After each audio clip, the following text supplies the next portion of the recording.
नमस्कार, स्वागत है आप सभी का एनएफ न्यूज पर। मैं हूं आपके साथ रोहित। 4 बार उत्तर प्रदेश की मुख्यमंत्री रही, 1 बार बहुमत की सरकार भी बनाई और जिस तरीके से मायावती ने उत्तर प्रदेश में राजनीति की, उसके चर्चे आज भी होते हैं। मायावती की पार्टी इतनी मजबूत थी कि उत्तर प्रदेश से लेकर सदन तक में, पार्लियामेंट तक में उनके अच्छे खासे सांसद पहुंचते थे। लेकिन पिछले 3 चुनाव में अगर देखेंगे तो चुनाव दर चुनाव मायावती की पार्टी का जनाधार खत्म होते गया और उसमें सबसे बड़ा कारण राजनीतिक विश्लेषक कहते हैं कि मायावती ही है, क्योंकि जो उभर रहा है उसके पर काट दिए जा रहे हैं। और अब आकाश आनंद, जो कि लग रहा था कि ये अगली पीढ़ी में बीएसपी को जीवंत कर देंगे, 2024 के लोकसभा चुनाव में उनके भाषणों में दिखा था, लेकिन उस वक्त भी उन पर चाकू चल गया और अब तो तलवार चला दी गई, हर एक पद से हटा दिया गया। तो सवाल यह है कि आखिर मायावती चाहती क्या है। पंकज प्रसून वरिष्ठ पत्रकार मेरे साथ हैं। पंकज जी, फैसले पर तो सवाल लगातार उठ रहे हैं, आपको क्या समझ में आ रहा है, आखिर मायावती क्या चाहती हैं? नहीं, बीएसपी के नेताओं को जो बातें समझ में नहीं आ रही है, मुझे कैसे समझ में आएगी। कभी किसी को आगे करती हैं, कभी किसी को पीछे कर देती हैं। अचानक देखिए कि एकदम लंबी खामोशी की चादर ओढ़ देती है, कितने भी बड़े बड़े मुद्दे हो उस पर नहीं बोलती हैं। अचानक फिर कभी मुखर होती हैं और आरोप राहुल गांधी तक लगा चुके हैं। मायावती है वो बीजेपी के दबाव में है और इसलिए वो आजकल खामोश है, क्योंकि बीजेपी केस की फाइल खुलवा देगी। केंद्र में बीजेपी की सरकार, इस तरह के आरोप लगते रहे वहां पे।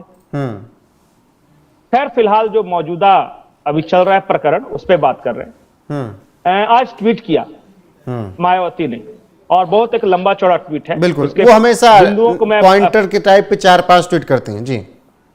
हाँ, और वो जो मुख्य बातें उन्होंने ये कही है कि जो आकाश आनंद थे, उनका करियर बर्बाद करने में उनके ससुर अशोक सिद्धार्थ का हाथ है। और मायावती के ट्वीट से लगता है कि अशोक सिद्धार्थ और आकाश आनंद, इन दोनों गुटों के बीच ये पार्टी 2 खेमों में बट रही थी। एक तरफ आकाश आनंद थे और उनके पिता आनंद कुमार थे, और दूसरी तरफ जो ससुर थे अशोक सिद्धार्थ थे, ये थे। जो मैं ट्वीट देख रहा हूं, और वो मायावती कह रही हैं कि पूरे पार्टी को इन्होंने 2 खेमों में बांट दिया और निगेटिविटी हद दर्जे की भरी हुई है दोनों में। आगे बढ़ने के लिए नहीं, एक दूसरे को गिराने के लिए ये दोनों काम कर रहे थे, और इससे पूरा बीएसपी का जो मूवमेंट है उस पर असर पड़ रहा था। इसलिए सबसे पहले आकाश आनंद को सही पदों से हटाया और आज अशोक सिद्धार्थ को भी सही पदों से हटाने की घोषणा कर दी। तो इस पूरी कहानी में एक भतीजा है, एक बुआ माँ है, क्योंकि आकाश आनंद जो है मायावती को बुआ माँ ही कहते हैं, और फिर ससुर और दामाद है, जो पत्नी है। फिर जो आकाश आनंद की पत्नी प्रज्ञा है, मायावती के ट्वीट से ऐसा लगता है कि वो आकाश आनंद की ओर न होकर अपने पिता की ओर ज्यादा है, क्योंकि वो कुछ इशारों में बोल रही है कि देखना है उस बच्ची पे अपने पिता का कितना प्रभाव रहता है। और ऐसा मुझे लगता है कि बाप बेटे एक तरफ, यानी आनंद कुमार और आकाश आनंद एक तरफ हैं, और अशोक सिद्धार्थ और बेटी प्रज्ञा एक तरफ है, और ये पारिवारिक कलह मुझे ज्यादा नजर आ रही है। ये बिल्कुल पारिवारिक कलह है। ऐसे में आकाश आनंद के पिता को ही जिम्मेदारी पूरी फिर से दे दी गई है और उन्होंने कहा कि जैसे वो काम करते आते थे, अब आनंद कुमार उसी तरीके से काम करते रहेंगे। तो अगर आकाश आनंद से जिम्मेदारी लेकर उनके पिता तक, मतलब अपने भाई को ही दे रही हैं, तो फिर क्या वहां पर दिक्कत नहीं होगी? नहीं, मौजूदा जो आकाश आनंद को जब से विरासत सौंपने की बात आई, तब से लेके ये प्रॉब्लम शुरू हुआ था। इससे आकाश आनंद के आने से पहले तो आनंद कुमार ही सब कुछ देख रहे थे। तो ये झगड़ा है पति पत्नी का, और इन्वॉल्वमेंट है ससुर का। शायद ससुर जो होंगे अशोक सिद्धार्थ, उनकी अपनी राजनीतिक महत्वाकांक्षाएं होंगी, और इस वजह से हो सकता है ये प्रॉब्लम आएगा। तो वो पूरा परिवार, जो पति पत्नी और ससुर, तीनों को निकाल दिया, और जो ऐसा बीएसपी को आनंद कुमार देख रहे थे वैसे देखते रहेंगे। और हर तरह की जिम्मेदारी से इन दोनों को अलग कर दिया गया है, अशोक सिद्धार्थ को भी, आकाश आनंद को भी। मतलब मेरी समझ में ये नहीं आता कि जिस पार्टी को 0 सीटें आ रही हैं लगातार 2 लोकसभा चुनाव से, और फिर वो आपस में इस तरह अगर पारिवारिक कलह मचेगी, तो फिर आपने कहा ना कि आपको क्या समझ में आ रहा है, सही में बीएसपी के कार्यकर्ताओं को समझ में नहीं आ रहा है कि मायावती चाहती क्या। बिल्कुल, लेकिन पंकज जी, मुझे एक जो आखिरी में ट्वीट किया गया और ये जो 6 ट्वीट किए गए, इसमें अगर मैं सब ट्वीट पढ़ूं तो कुल मिलाकर भाई, भतीजा, ससुर, बहू, ये सब नाम ही इर्द गिर्द घूम रहे हैं। अब ये बताइए, जो पार्टी दलितों की मसीहा बनकर उभरी, जो दलितों की बात करने का दम भरती रही, वो पार्टी आज भाई, भतीजा, ससुर और बहू के इर्द गिर्द घूम रही है। दलित कहां गए मायावती के?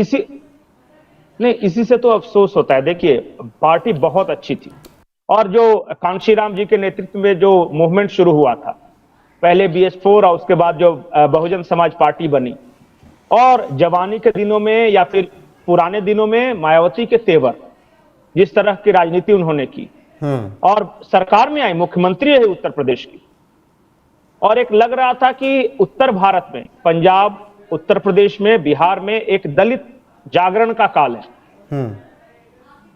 फिर वो देखे कि अलग अलग फैक्शंस में बट गए। सबसे पहले बिहार में रामविलास पासवान दलितों के नेता बन गए।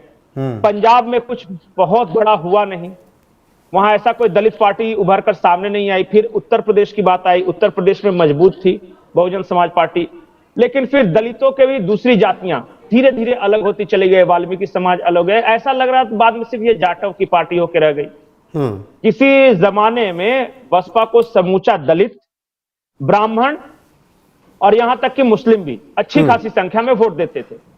मुसलमान चल गए समाजवादी पार्टी की ओर, क्योंकि उन्हें ऐसा लग रहा था कि BSP अभी है, बीजेपी को हराने की स्थिति में नहीं है, तो जो बीजेपी को हराएगा उधर हम चले जाएंगे, तो शिफ्ट हो गए समाजवादी पार्टी की ओर। जो ब्राह्मण थे बसपा से हटकर वो चले गए भारतीय जनता पार्टी की ओर।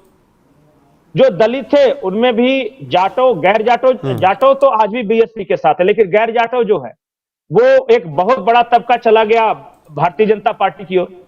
बिल्कुल। और इस कारण से बसपा सिमटती चली गई, और ये दिख रहा था, चुनाव दर चुनाव दिख रहा था। लेकिन सबसे बड़ी बात है ना कि वो एग्रेशन कहां गया मायावती का। जिस तरीके से बोलती थी, जो एक्टिव दिखती थी, अभी कुछ नहीं कर रही। ऐसा लगता है ना कि मैं कार्यकर्ता से बात कर रहा था, बसपा के कार्यकर्ता से, इतने बड़े बड़े मुद्दे हैं उत्तर प्रदेश में, मायावती क्या कर रही है, तो वो खुद बोल रहा है पता नहीं क्या, सिर्फ लिखा दे के कभी कभी आके पढ़ देती है। नहीं, नेचुरल फ्लो बिल्कुल बिल्कुल। मायावती एक तरीके से कह सकते हैं सक्रिय राजनीति में है ही नहीं। अभी ट्वीट कर देती हैं, जब से ट्विटर पे आई, बहुत दिनों बाद तो ट्विटर पे आई, बहुत कहे सुने पे ट्विटर पे आई, अब वहीं पर वो अपनी राजनीति कर रही है। आखिरी सवाल मेरा इसमें यह कि सब कुछ देख रहे हैं, हर एक कड़ी मिलाई जा रही है कि हो सकता है कि फाइलें खुल जाएं, जो आरोप लगा रहे हैं बीजेपी पर कांग्रेस और सपा वाले, या घर की कला कुछ लोग कह रहे हैं। लेकिन एक कड़ी मिस हो रही है पंकज जी, सतीश चंद्र मिश्रा। इस पूरे महाभारत में उनका रोल क्या नजर आ रहा है, या खामोशी से वो पर्दे के पीछे वही काम कर रहे हैं जो पहले करते आए, 2007 में जिस तरीके से CM बनाया, बहुमत की सरकार ले आए? नहीं, वो अगर महाभारत की आपने बात की है तो सतीश चंद्र मिश्रा श्री कृष्ण की भूमिका में, लेकिन श्री कृष्ण तभी तक इफेक्टिव है जब उसके कहे अनुसार काम करने वाला कोई पार्थ हो या अर्जुन हो। अब श्री कृष्ण तमाम रूप दिखा रहे हैं। मुझे जो समझ में आ रहा है, देखिए, हो सकता है मेरा आकलन गलत हो, लेकिन मेरा आकलन यह है कि मायावती पर केस का दबाव तो है।